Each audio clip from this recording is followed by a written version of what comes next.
Right. Hello, everyone, and welcome to Deep Talks, our first Deep Talks of 2021. We are so excited to have you. I am going to put a link into our chat, and that is a link to a graphic that will help you follow along with our discussion. So whether you want to download it or just have it open in your browser, it would be very helpful. We're just going to wait a few minutes until we get more people signed in, let them filter in, and we're also going to get connected to our Facebook Live. So see a few people joining already. It's great to have you. All right, so if you've just joined, be sure to go look in the chat, and there's a link there to a graphic that will help you during part of this presentation, help you follow along. So open that in another window or download it and have it on your screen.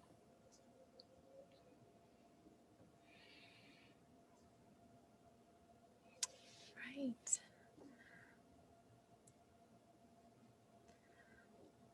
Awesome.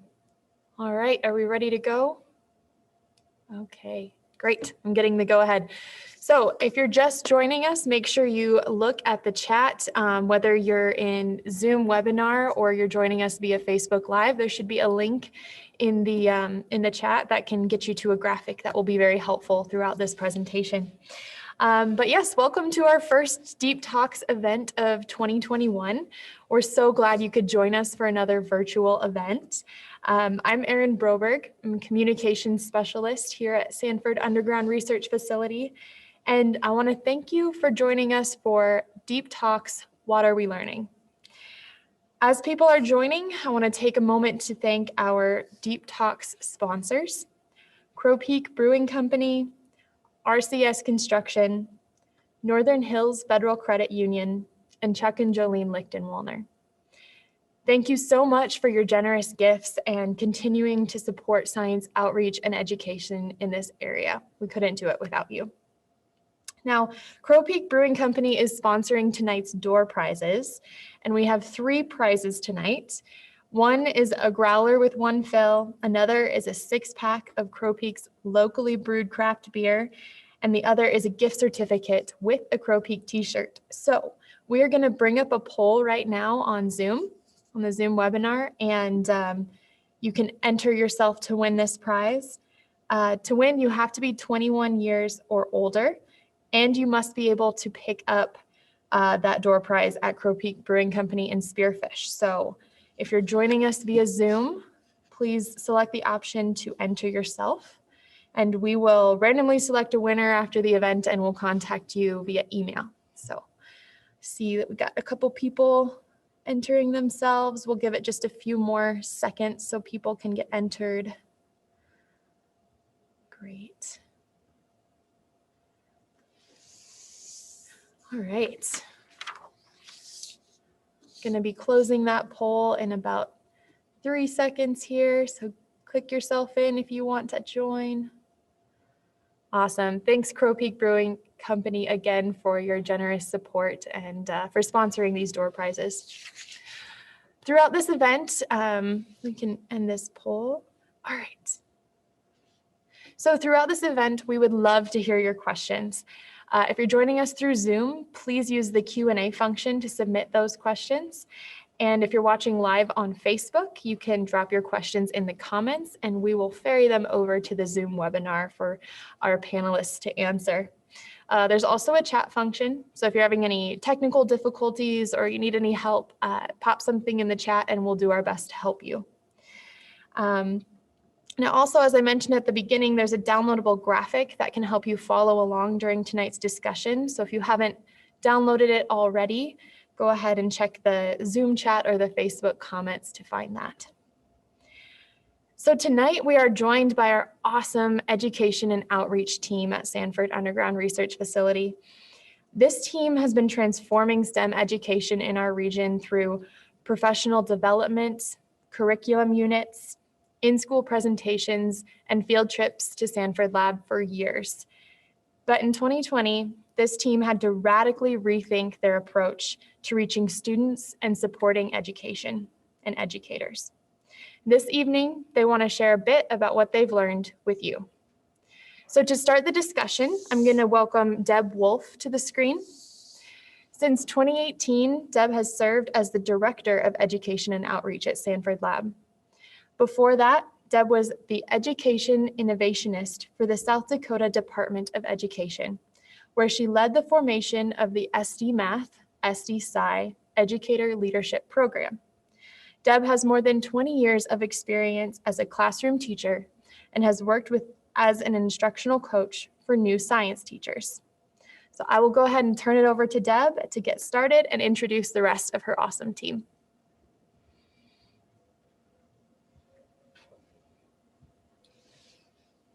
Thanks so much, Erin. Good evening, everybody. We are super delighted and excited to join you for the Education and Outreach Deep Talks. It seems like January is the month for Deep Talks from the E&O team. Before we go any further, I would like to introduce the rest of the Education Outreach team. The Education and Outreach team, we are all employees of Black Hills State University, and we work to translate the amazing things that are happening here at Sanford Lab into learning opportunities for students. So I serve as the director of this team, and along with me is our deputy director, Dr. Peggy Norris. Peggy, can you get, there we go, a little wave. We have two science education specialists, Ms. Julie Dahl and Dr. Becky Bundy.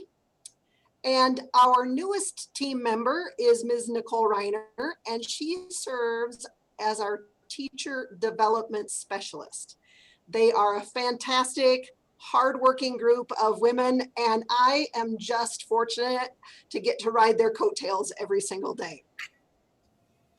So at this point, what I'd like to do is I'd like to start sharing my screen and begin the program a little bit and walk you through some things. So our goal tonight is to share a little bit about the work that we do here at SURF.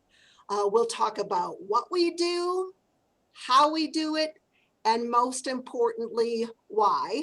And then what we're going to do, as Erin mentioned earlier, is we're going to sort of layer the umbrella of COVID and how COVID has really radically altered what we do, and then what and how we have to think about things to truly maintain the integrity of our why and our approach to science education. So let's start with our why.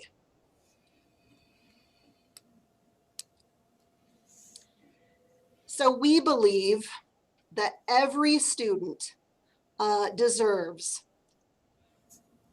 high quality, engaging, relevant, equitable, and rigorous science learning opportunities. And everything that we do is in service of this why. Struggling with my screen a smidge. So I'd like to talk a little bit about what we do. Let's start by pretending that the global pandemic had never happened. Wouldn't that be just lovely? Pre-COVID, we really had 4 areas that we focused on.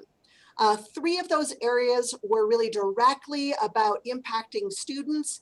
And then our 4th was in working with teachers, those individuals that truly have the most impact on creating those relevant, high quality, engaging, rigorous and equitable science learning opportunities. So pre-pandemic, we would offer field trips to Sanford Lab. Students could come with their teachers and visit our one-of-a-kind engineering wonder of the hoist room. They would learn about the people and the machines that make safely descending a mile underground even possible. They could visit our fantastic wastewater treatment plant and learn about the science and engineering that allows us to be great stewards of our environment. Or we could visit classrooms around the state and bring Sanford Lab to the students. We could talk about and interact with students learning about dark matter and neutrinos, the careers that are here at Sanford Lab. We could describe a day in the life of a Sanford scientist, or even discuss the role that perseverance plays in answering some of the hardest questions of the universe. And in addition, we want to support our teachers, our hardworking teachers, and we do that in two ways. We create our curriculum units for teachers and for students. These curriculum units provide 5 to 15 hours of designed lessons and materials. The lessons embed the South Dakota science standards. They connect to the science at SURF, and they provide all of the resources, materials that a teacher would need to teach those lessons. And finally, we provide teacher professional development. We bring teachers together to learn together and continually hone their craft while learning and deepening their understanding of the science and science wonders, really, of Sanford Lab. So we've been doing this in this way for 5 years, getting more students and more teachers involved. And then May 2020 happened. Global pandemic, schools closed, travel ceased, no field trips, no in-class presentations, no teacher professional development classes. It initially felt like really the only thing that we could possibly do was to wave the white flag and wait for things to return to normal. However, after a few days of mourning the loss of what was, we truly tried to reimagine what it could be, what we could do. And so we said no white flag, and we pivoted. We pivoted with pandemic, and last summer, during the pandemic, we still hosted 12 unique teacher professional development opportunities for nearly 300 teachers across South Dakota, all virtually. We'd never done something like that before, but we did it. It worked. And I would even say it was pretty darn good. And we are back to doing in-class presentations, just virtually now, and not just around South Dakota, but we can do them with any students anywhere. So if you know of a class, spread the word. We would love to work with students in the area, regionally, nationally, and heck, globally. We've translated our field trips into virtual ones, and we're allowing students to visit Sanford Lab virtually from wherever they live.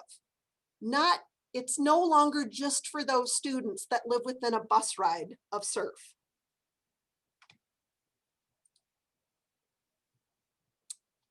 So we've learned a lot in the last 10 months. Our circumstances have forced us to be innovative, and we will never go back to just doing what we did before. We will be better after the pandemic, even than we were before it. And now what I'd like to do is to turn it over to Julie to begin talking about something called place-based education. So Julie.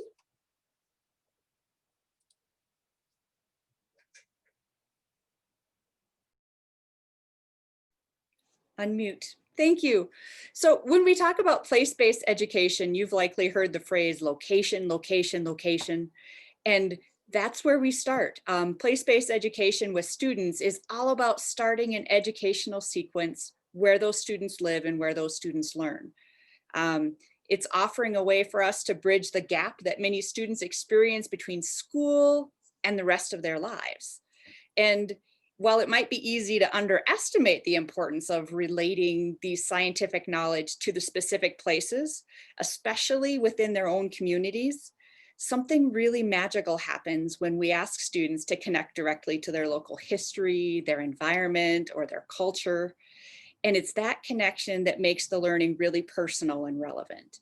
And so when we're working with students, we do our best to put everything into a local context. We try to help engage the students with learning and come to an understanding that the importance of science is in their everyday lives. It's not just in a book and it's not just in a classroom. Now, you might be wondering what happens if we don't connect to that sense of place.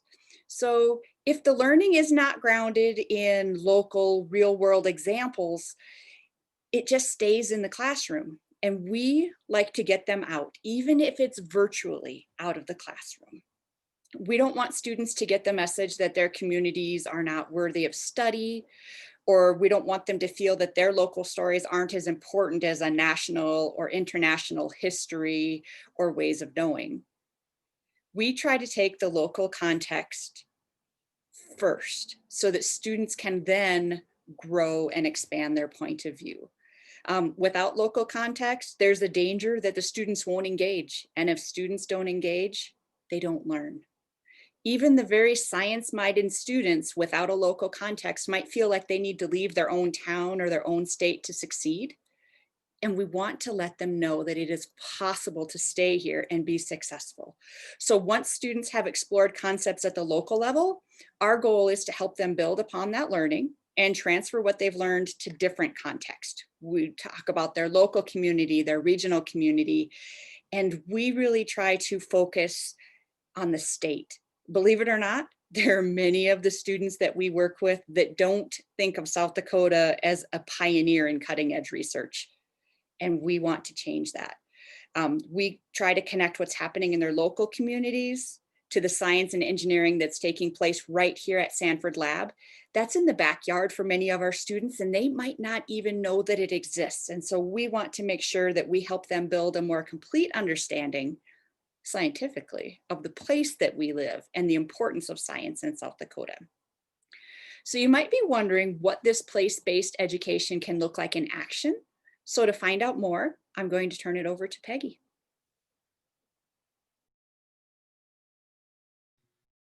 Thank you, Julie. Could we get the next slide? Okay, so I'm going to pop back to pre-COVID again for a minute to talk about presentations and field trips in particular. When we design a field trip or a presentation to do in person with students, we go out of our way to make it active and hands-on. We feel like we don't want to just talk to the students. That won't get them engaged. So when COVID hit, we had to rethink how we're going to be able to do this through a computer screen. And there's different ways that we've developed. First of all, we were very lucky to have our communications department because they were able to do some 360-degree video tours for us of various parts of the lab, and we adapted those to use with classes. In some cases, like this activity here with breakout boxes and puzzles to explore careers, there were digital resources that could be used to directly translate that to an online environment.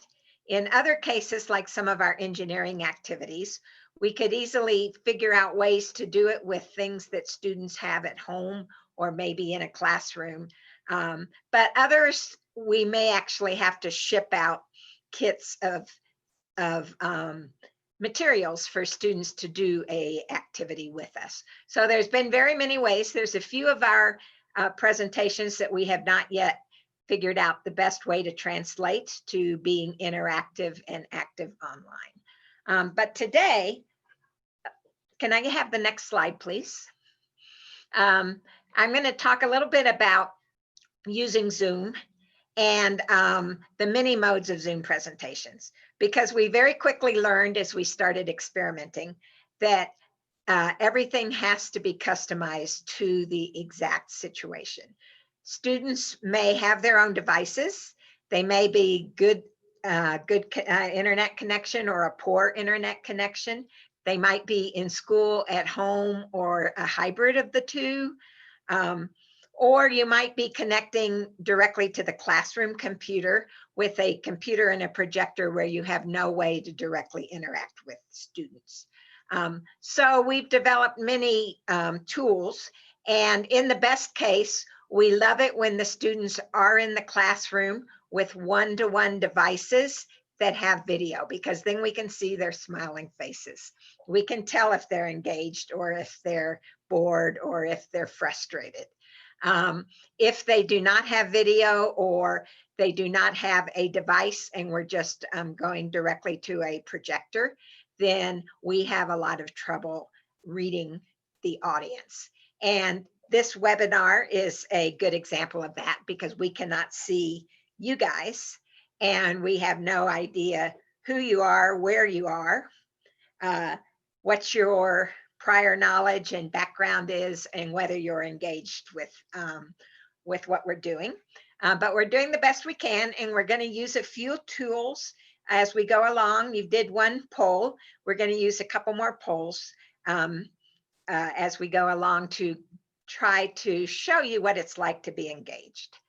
But since we weren't able to directly engage with you as we would have liked, what we did was go into a local classroom last week and videotape a presentation with them. And so if you could move to the next slide, please. In order for this to work, we need to have the teacher as a active partner in the endeavor. They need to be doing the classroom management because we are not in the classroom. Or even if the students are at home and we need the teacher to be managing the student expectations. And the second thing that we found is that we have to have two people on our end, one person to be the presenter and one person to navigate through Zoom. Because if you use all the features that Zoom has, for example, breakout rooms, and if you use the Google suite of applications that we use when we're interacting with students, you can't do that on one computer screen. So what we're going to do here is we had a 47-minute presentation with this classroom. They were one-to-one. They each had a device, as you can see in the lower picture, which was shot from the back of the classroom. Everybody has their own computer, but they also have the slideshow projected on the front. And then the top photo is actually what it looked like in our Zoom screen. So you can see that the students are, you can't really tell what they're doing, but you can tell that there are students back there. So what I'm going to do is explain briefly the beginning, middle, and end of the presentation, and then go out of the PowerPoint and show you 3 short videos. So you'll see 3 minutes of snippets of what happened during this 47-minute presentation. And the reason I'm not showing them as I go along is because we found out the hard way that when you do a video inside a PowerPoint in Zoom, you actually get a very, very choppy video at the output end of things. And we don't want you to see a choppy video. So you'll hear about it first, and then you'll watch it in action. So first of all, Julie mentioned place-based education, and we always try to have a connection to the place. And in this case, it was a local school, so people were very familiar with the area around Lead. And so our phenomena that we used to introduce our presentation was that for every inch of precipitation Lead gets, 3 to 4 million gallons of water flow into the underground. And this water must be pumped out, cleaned up, and safely released. So we used this to introduce students to Sanford Lab, but also to the engineering and technology that it takes to run Sanford Lab in a safe manner. So next slide, please. So at the beginning of the video conference, there are some very important things we have to do. First of all, we have to ensure that the students all understand the norms for behavior. It's a little bit different being on a screen than being in a classroom. And there are certain things that they need to do, like stay muted and not be talking to each other and things like that. And then also if they're doing group work in breakout rooms or with Google, they need to know the expectations for that. So we make that all very clear at the beginning. We give them a chance to practice with all the tools, the chat boxes, the polls, everything we're going to use before they have a chance to get frustrated.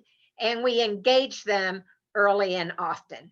So when you see the first video clip, it's going to be just the very beginning before the presentation even really starts. Okay, next slide, please. In the middle, that's where the active learning is happening. This is where students are doing group work. They are exploring on their own. We are just watching from a distance. They're utilizing their Google tools to make the learning visible to us and to the teacher. And we monitor and help where needed. Next slide, please. And then we have the ending, and that's where we bring everything together. We consolidate the learning. And if we have an opportunity, we always try to give the students a chance to practice discourse, communication or scientific argumentation, which are very important practices to learn in science and engineering. So from there, we are going to stop sharing the screen, and I'm going to show you these 3 short videos. And then we'll come back to the PowerPoint. So Matt.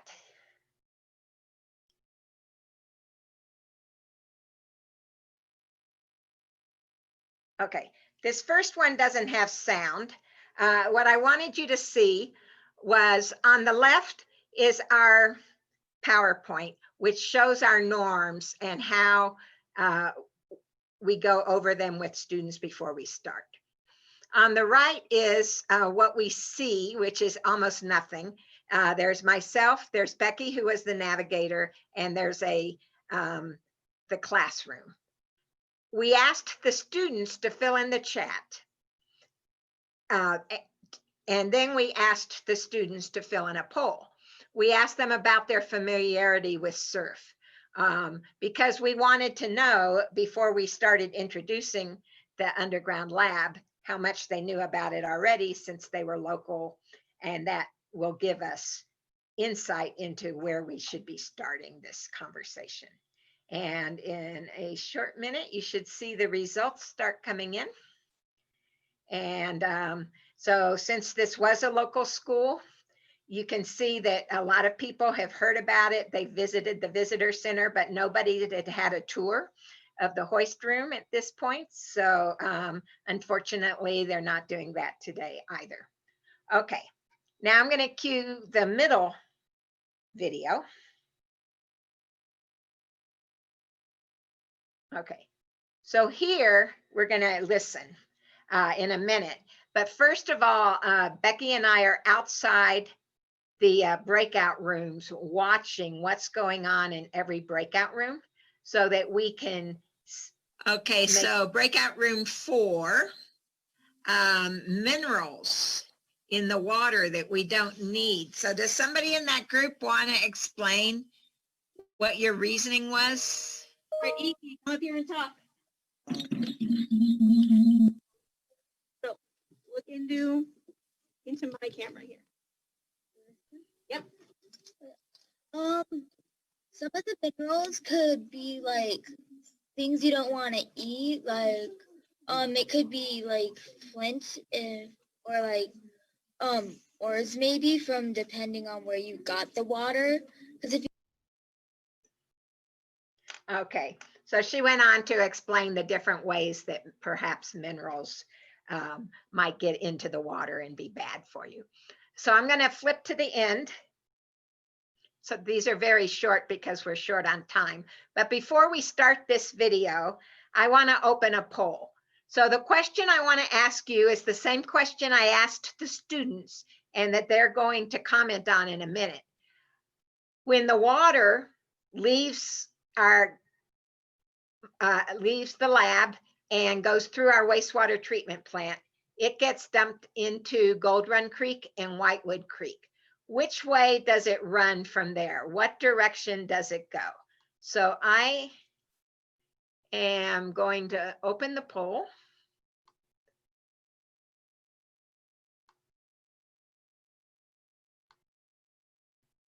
And everybody gets one choice of which direction the water is going to go from lead. I've got some easts coming in, some northeasts coming in, a few others. I'm going to let it go for a couple more seconds here. Okay. All right, so I could share results. All right, so the most votes were for northeast, and the second most votes were for east.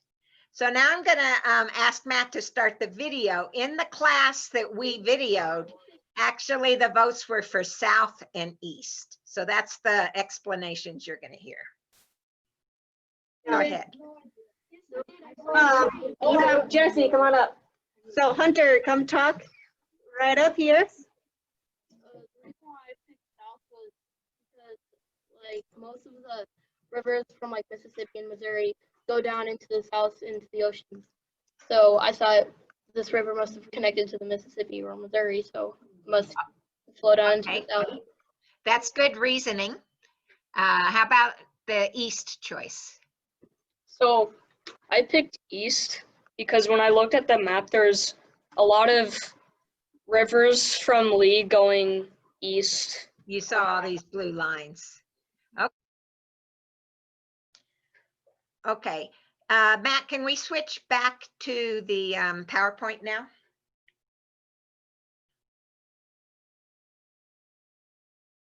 So I'm going to actually tell you the answer to the poll, which I don't always do with students, but because they have to figure it out for themselves.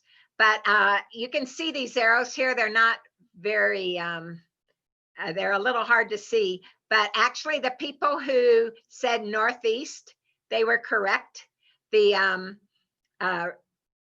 water flows from Whitewood Creek up to the Belfouche River, and then eventually down the Cheyenne River into the Missouri River.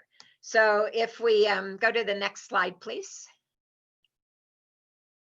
If we look at watersheds in South Dakota, and I would recommend, if you're interested in looking at the watershed from your particular location, that you go to this really cool website called Streamer that's run by the U.S. Geological Society, and Aaron's put that in the chat. But you can put in any location and it shows you exactly where your water goes, upstream and downstream.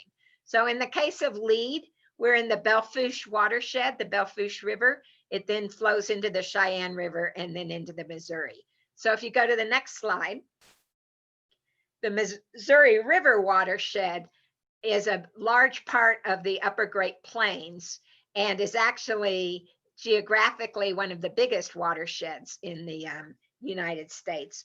And before the water ends up down into the Mississippi and into the Gulf of Mexico, like the student was correct in that assumption, it actually goes through 11 states and it affects 9 million people. So that is why it is so important that our water is clean when it leaves Sanford Lab. So if we go to my last slide, please. So that circles us back to our place-based phenomena. And we are going to show a very short video about the clean water and our environmental stewardship at Sanford Lab that will close out my section and introduce Becky's tour of the wastewater treatment plant. So thank you very much for your attention.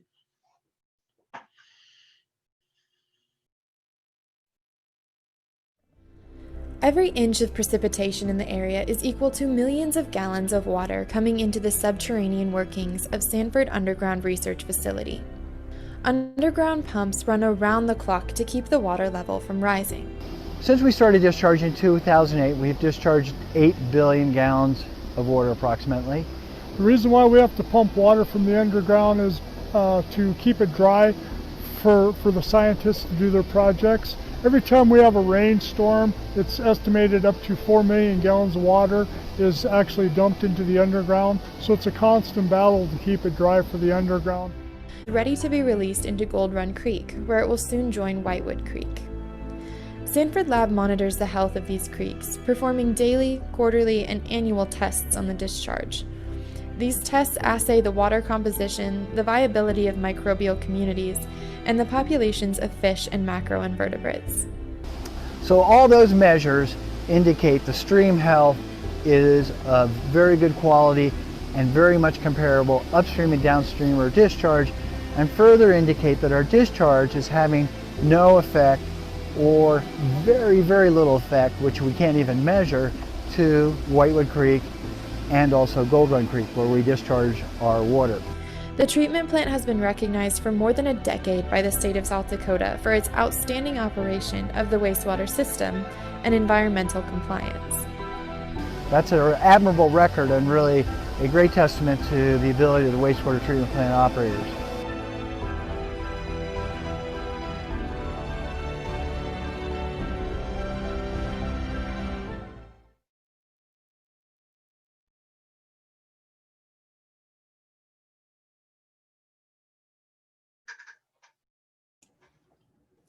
So I guess it's my turn. I'm going to give you a very brief taste of our virtual tour of the wastewater treatment plant, which is shown here. It was built by the Homestake Mining Company in the 1980s. We still use it today with some updates and modifications, but the basic process is little changed. You might notice someone in the video, and this is Ken Noren, our wastewater treatment plant foreman. Just pretend that Ken is on the tour with us. And I like to tell students that I'll be leading your tour today because I want to answer your questions and discuss the things that you find interesting. I would also at this point encourage students to use that chat function to ask questions, and my co-host would moderate and interject with questions along the way. But before we start this tour this evening, I'd like you to consider how you believe we clean the water. So if we could launch that poll, I'd appreciate it.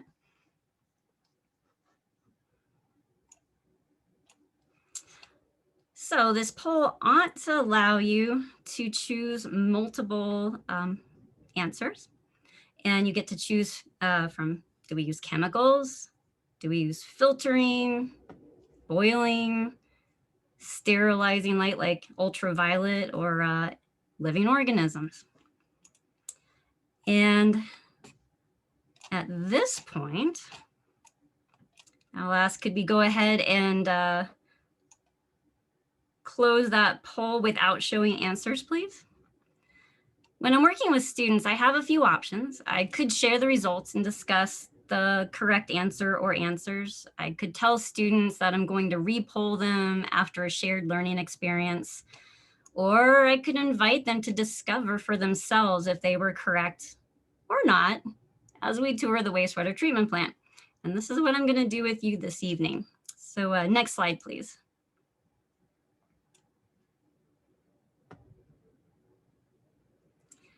So we provide this map, which I hope you had an opportunity to access and maybe even print. And it's so students can follow along and discover the correct answers. There is an uncoded key in the bottom right, so students have an opportunity to interact with physical materials and express their creativity in developing their own unique key symbols. It also displays the route that we'll take through the facility. We're going to begin tonight in the control room, which is near the center of the map. And in the picture of the facility in the upper right-hand corner, it's in the low rectangular building on the left side. Next, we'll briefly visit the areas labeled steps 1, 2, and 3 on the map. In the facility picture, step 1 represents that large white structure in the middle. Step 2 is in the rectangular building to the right. And step 3 occurs where there's lots of smaller white structures in the upper left-hand corner. So at this point, I'm going to ask, could we stop sharing those slides? And I am going to start sharing our video.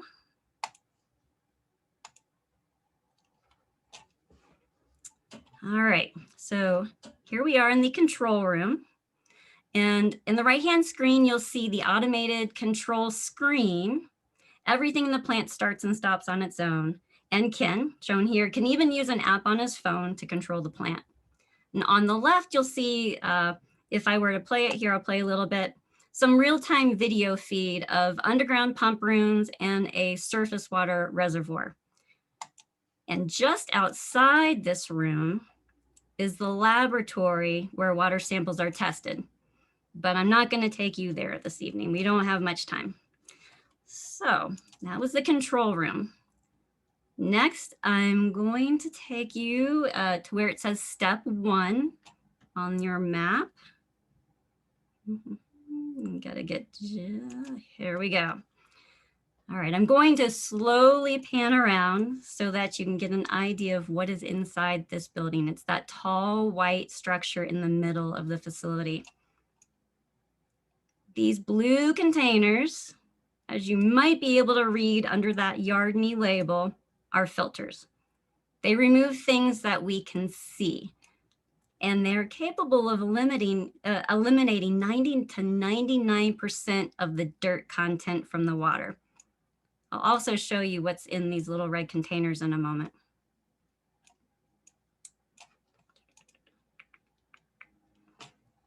All right.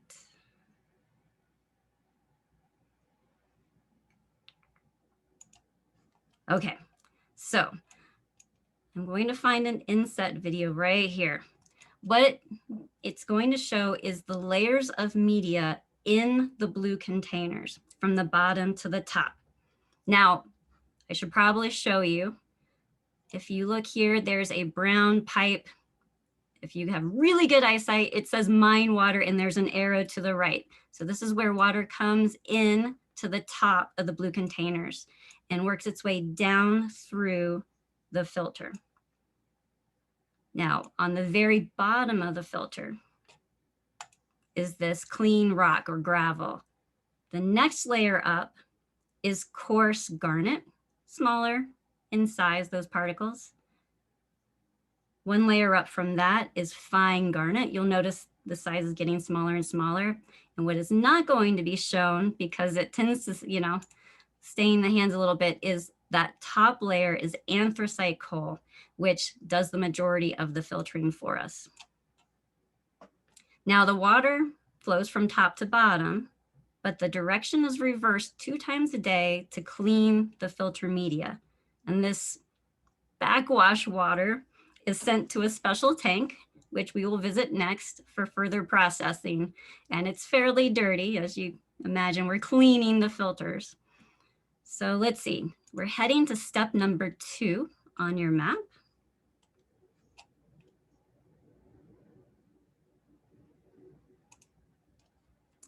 And again, I'm going to pan around very slowly.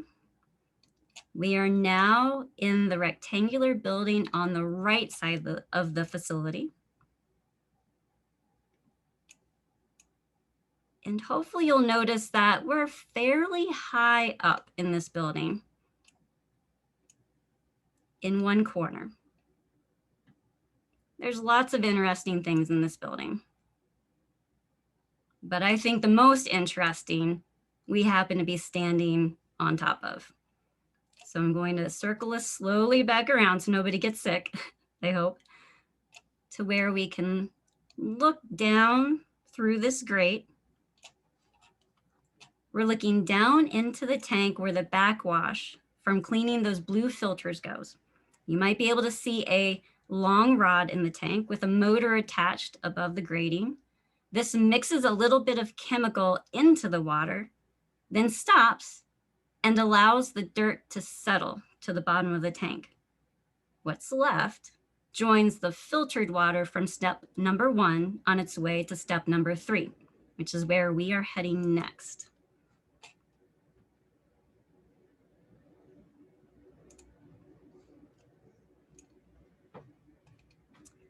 These white structures house what we call the rotating biological contactors.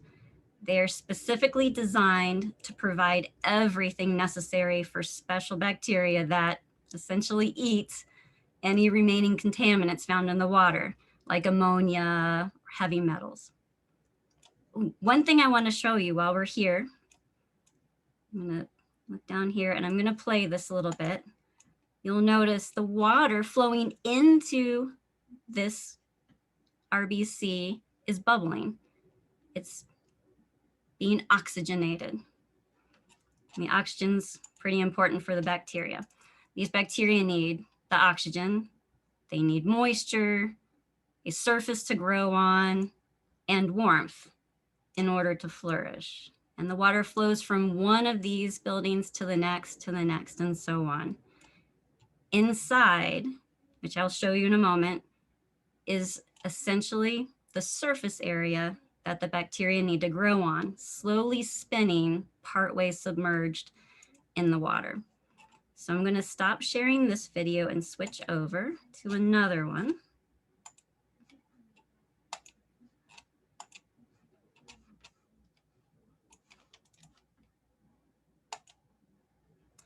So we're going to look inside. So the bacteria attached to these spinning structures, the surface they need to grow on. And while submerged in the water, they have access to their food, which happens to include what we consider contaminants. And while submerged, they obtain their moisture, their warmth, some of their oxygen, though they obtain much of their oxygen when they're not submerged, as shown here. So at this point, I hope you see that our wastewater treatment plant utilizes 3 of the different types of treatment that we included in our poll and on the key that we use with our students. So there was filtering, there was a little bit of chemicals, and there were living organisms. Also, we call that bioremediation. And please keep in mind that I only had time to share a very short part of this tour with you tonight. I'm so sorry I couldn't show you more. But at this point, I'm going to hand it over to Nicole to put it all together for us. So take it away, Nicole. Thanks, Becky. Deb, can you pull up the presentation again? Excellent, thanks. So we're back to we're thinking about defining our how. What is needed when we look at how to reach the goals of our why in a virtual way?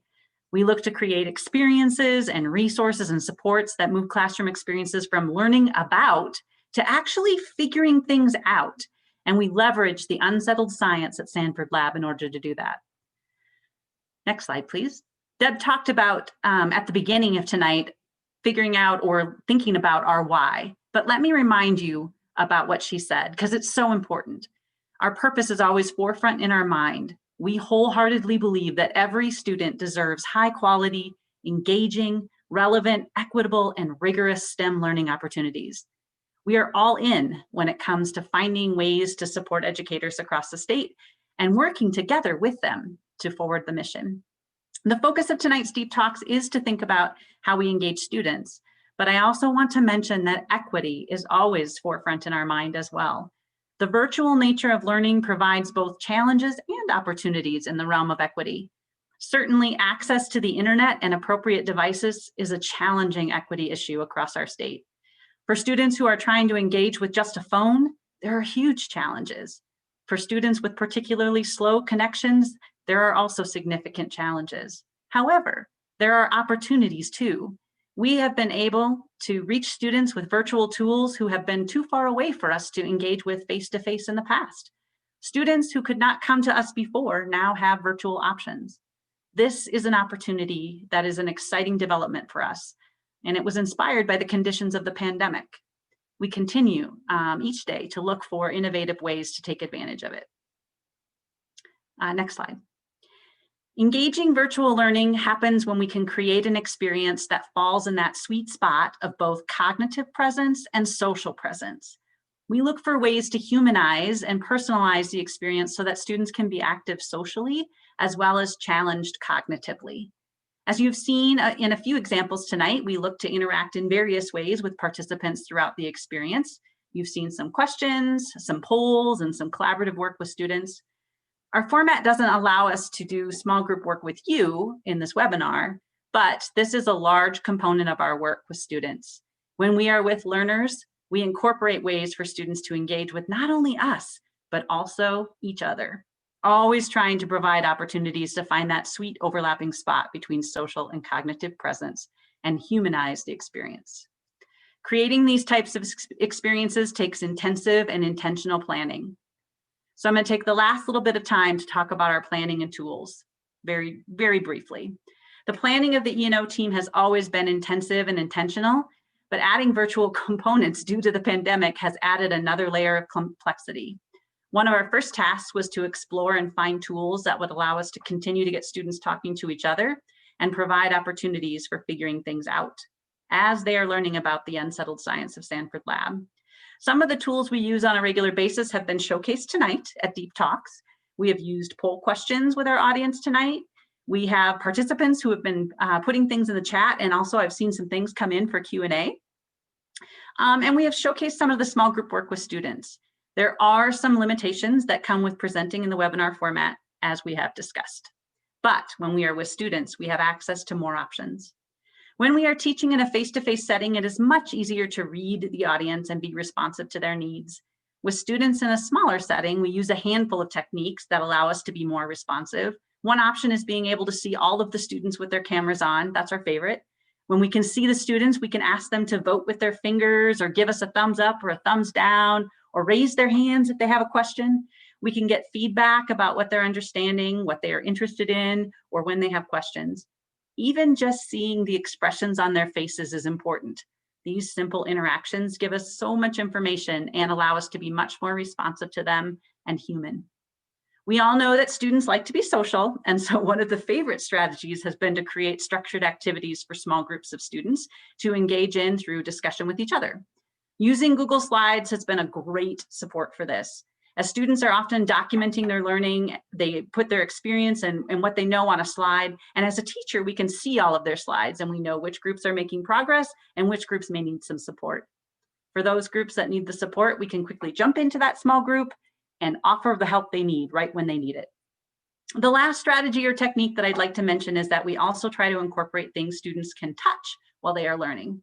That might be a simple or common object found at home that can be used to illustrate a science concept. It might be a handout like the map graphic that we used tonight, and they could draw on it or follow along with during the virtual tour. We are always looking for ways that we can seemingly reach through the screen and interact with the students.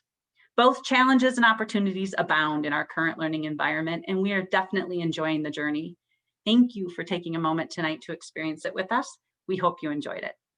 So we're going to have a little bit of time for Q&A, and I'm going to pass it back to Erin so that she can help us to facilitate that process. Awesome. Thank you, everyone. Well, we have a couple of questions, and some of them focus on the education and outreach piece and virtual learning, and some of them are about the water process. So I hope you guys are ready to answer both. One of the interesting questions, and some of these we answered in the like via text in the Q&A function, but our Facebook participants can't see that, so I'm going to bring some of them back up.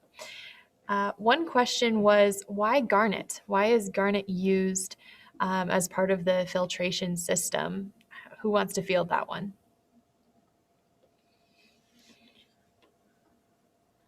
Okay, I'm going to say maybe Peggy should field that one.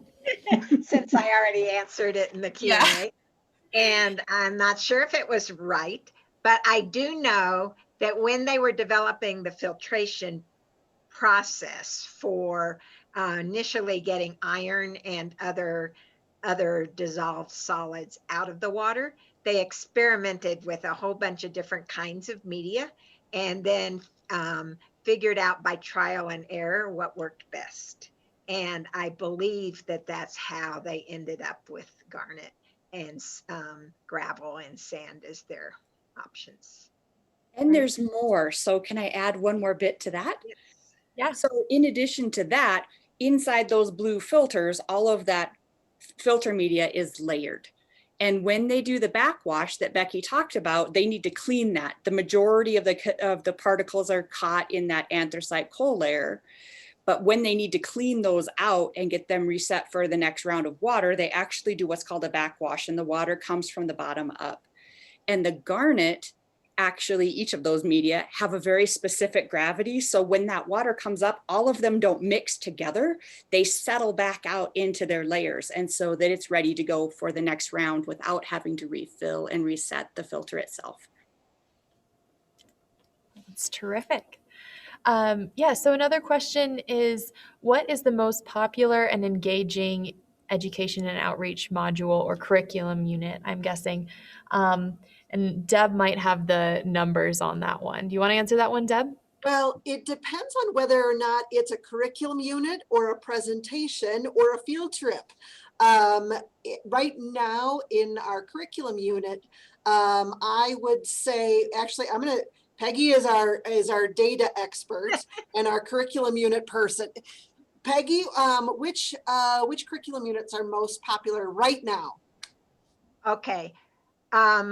So there's a caveat, because in COVID, what we're finding is that the elementary teachers are not as likely to be checking out curriculum units, because I believe that they're having a little more challenges in adapting to this new way of doing things. So in the past, I would say Exploring the Unseen for elementary was our most popular unit. It was all about how you detect things that you can't see.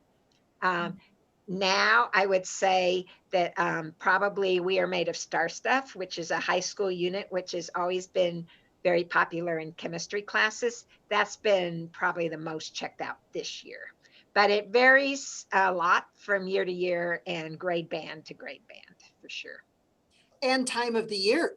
And time of the year. Introductions at the beginning of the year versus sort of tying things together later in the year. Yes.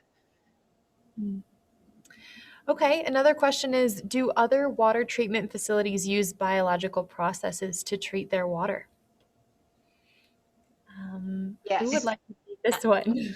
I bet Becky would. I think Becky should go for this one. Yes, done. No, just kidding. One of my favorite stories that I've heard since I've been here, my past as a microbiologist, I know most, like you think of sewage treatment, yes, there's tons of bacteria being used there. But my favorite story is that when Homestake was developing the wastewater treatment plant, and they got the opportunity to try the bioremediation, I believe it was first of its kind to treat mining waste in that way. And I've heard that many other places that had mining waste to take care of thought, oh, that's great, can we have some of your bacteria? And they took them and they traveled them to a totally different environment with totally different waste. And it didn't quite work with our bacteria, but every place has its own bacteria. Life finds a way. And like the bacteria that were utilized here were found naturally growing originally on the edges of some ponds that had some contamination. And so they were taken and coaxed and used in the treatment plant. So yes, it is very common, but it's not something you can just assume that bacteria from one place, you can throw them in another place and they'll do what you want.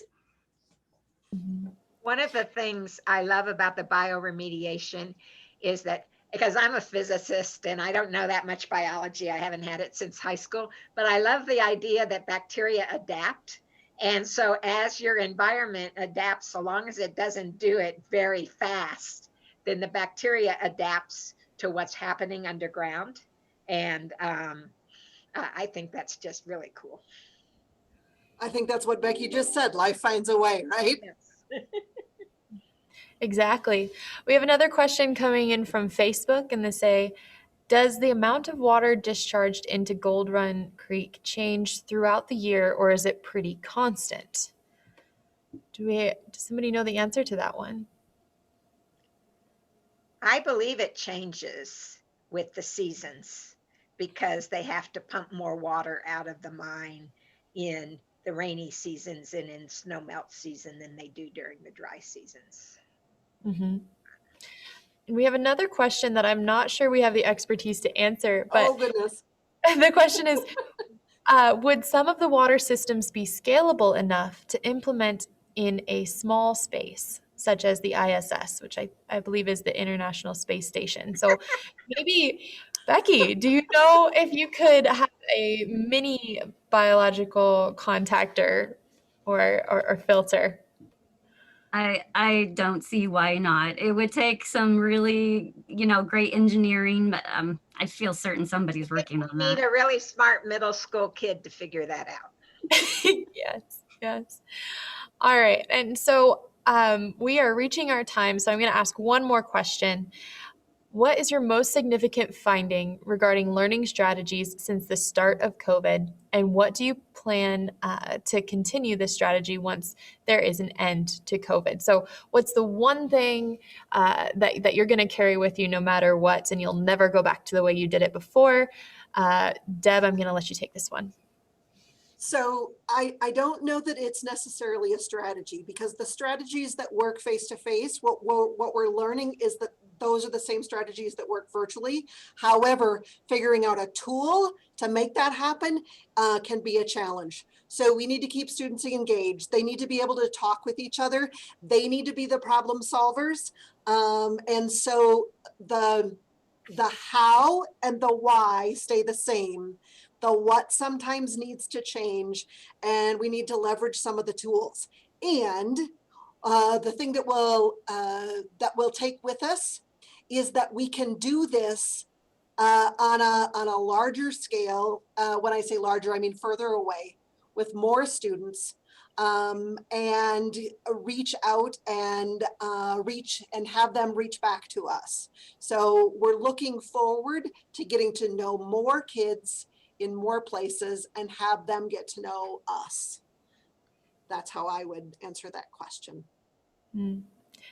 Well said. All right. Well, we're going to close up because we're reaching our time, but thank you so much for your questions, everyone, and thanks, team, for those answers. We want to say thank you again to our wonderful sponsors whose generosity helps Sanford Lab's team offer these fantastic programs for K through 12 and for our community. I also want to thank our terrific communications team for making this go smoothly.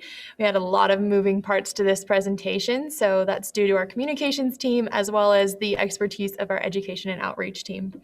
So I'm going to end with a quick reminder that our next Deep Talks is Thursday, February 11th with Dr. Brianna Mount. She is a professor of physics at Black Hills State University, and she is the director of the BHSU Underground Campus here at Sanford Lab. A recording of this talk will be shared on our Facebook, Vimeo, and YouTube channels, so feel free to share it with a friend who missed the live event. When you leave, you'll be given the option to take a survey about your Deep Talks experience, and we'd love to hear what you have to say. So please do leave us some feedback there. Once again, thank you for joining us, and we'll see you next month.